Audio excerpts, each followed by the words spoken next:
Environ 450 000 personnes qui étaient déjà confrontées à la famine et à des niveaux de violence terribles ont été forcées de fuir les camps d'El Fasher et de Zamzam au cours des dernières semaines.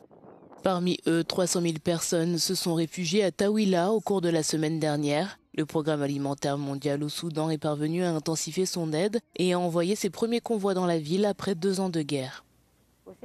Nous envoyons nos enfants courir après les camions qui distribuent de la nourriture, juste pour avoir quelque chose à manger.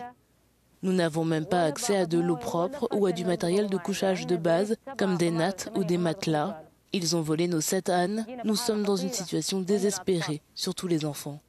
La saison des pluies qui approche peut rendre les convois comme celui-ci en provenance du Tchad extrêmement difficiles car les routes deviennent impraticables. Le PAM a mobilisé de l'aide pour atteindre les populations dans différentes parties du Darfour et de l'État du Nord.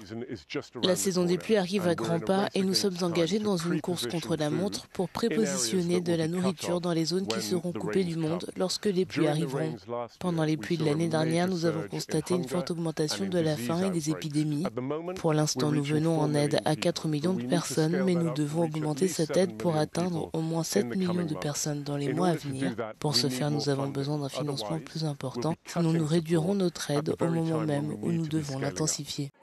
L'agence du Programme alimentaire mondial pourrait être confrontée à des ruptures d'approvisionnement dans les mois à venir, ce qui pourrait entraîner une réduction de l'aide à moins qu'un financement urgent ne soit reçu.